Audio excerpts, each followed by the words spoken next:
The explosive c4 selected by the world number 4 Pragg, Indian player in Uzbekistan, and you're about to see just why he is climbing up the rankings. His opponent Ivan Zemlyansky plays knight to f6. It's the FIDE Grand Swiss round 2. Look at this, 33 moves, spanking. It starts off pretty normal here. We get knight takes, knight f3, c5 looking pretty standard, and Pragg now builds the banana hammock, prepares to tuck in. Ivan's so impressed he copies, and now, don't do it they say, the queen comes streaming out. You're supposed to get your bits out first before you start playing with the lady. Now we get knight b4 and it keeps the tension. Pieces on the board. a3 could kick it. It drops back here. It's not played. Instead, Pragg plays knight e4.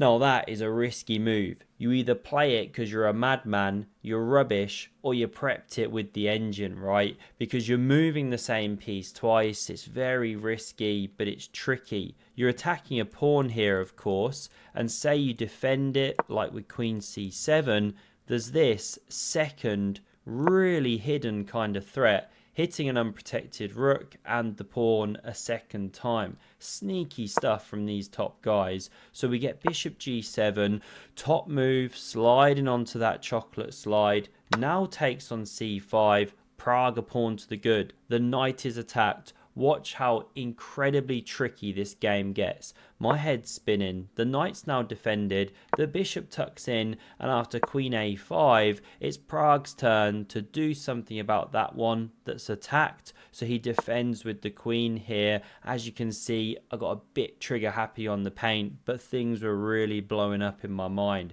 It's getting so crazy. The knight's now kicked once more. Drops back to b3. Very pragmatic. Queen a6 is played and it sets up the tension between these two.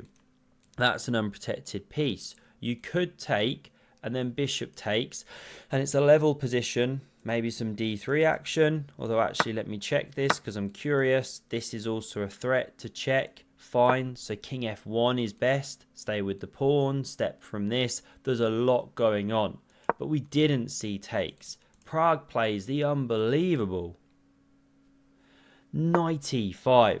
Now, okay, unbelievable is maybe a bit strong, but this is some world number 4 trickery, craziness, right? He's saying, fine, take my queen. My knight now defends it. Won't show that because it's played in the game. But what if you actually take the knight?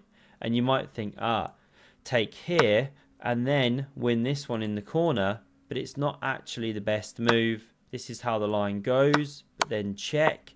And black actually emerges a little better. So if knight takes on e5, best is actually taking this knight first. And then there's what? Bishop g4, apparently.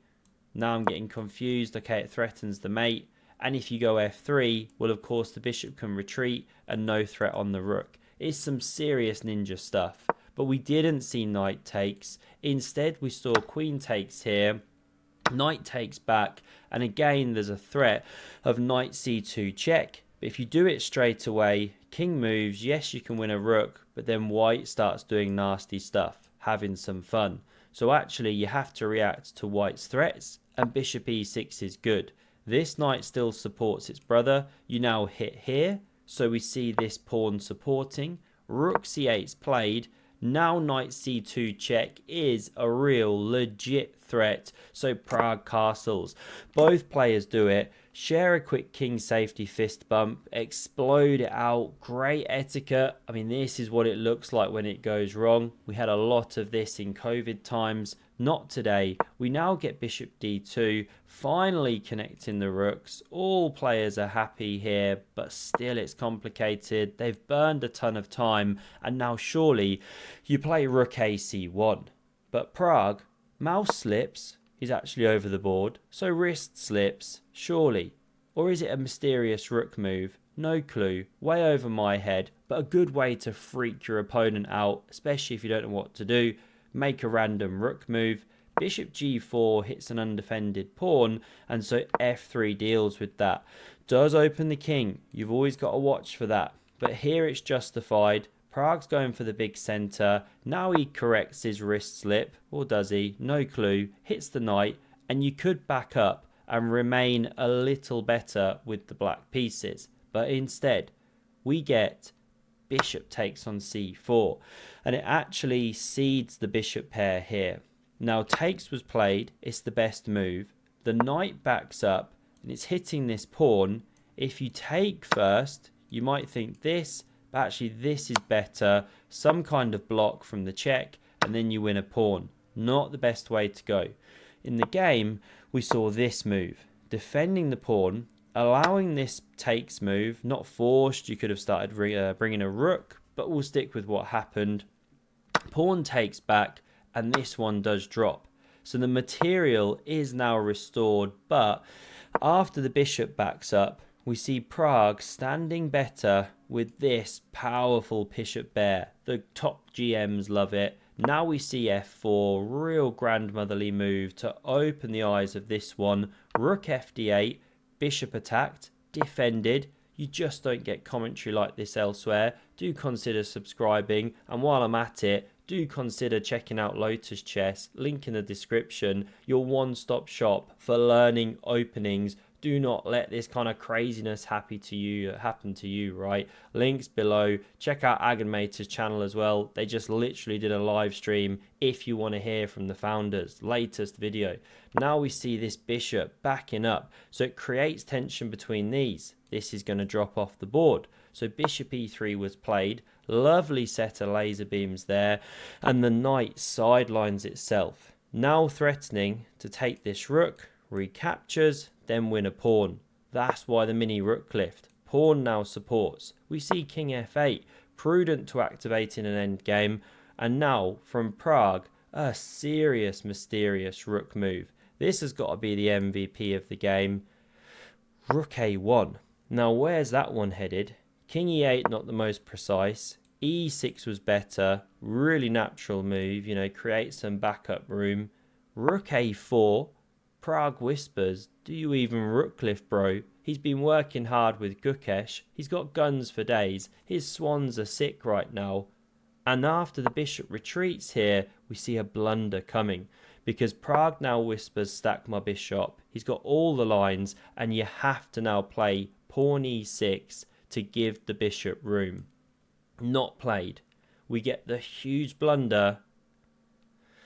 Rook c7, and it's where these slightly weaker guys crack, right? Deeper into the game here. There was some cautionary quote about that, how the weaker players crack. Like me, like you, right?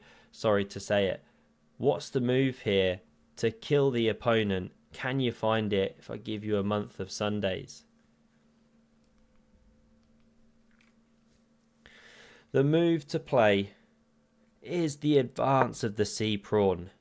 And the problem is that if you play pawn takes, your knight drops. It's an overloaded pawn, so to speak. But fine, surely you can take another way.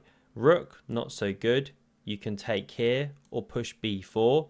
So bishop takes was played. But now bishop takes, same problem. Take like this, lose a knight. Take like this, seen in the game. But before you can say drawnish giri, the pawn advances and there's just no coming back from it. Looks like you can do this, saying, aha, I'm hitting your bishop. I'm now winning a key tempo. There's no check. I can take you. There's no here, I don't think. But the big problem with this is white can simply just take. Suddenly you defend the bishop, no taking, and this is the really cool line. If you do capture, well, wham, bam, slam. You not only check that king and prepare to win this, you actually win both rooks. You know, if the king goes, you take here, then here. If the king doesn't go and you block, we do this, and it's an absolute devil bishop, wins the whole house, and with it, the game. So after 33, pawn b4, resigns played, brutal finish, because Ivan really did stick with Pragg a lot of the game. Hope you enjoyed this one. Have a look at the video on screen if you want to see an immortal from Pragg, played a couple of years ago, and I hope to see you again soon. Cheers.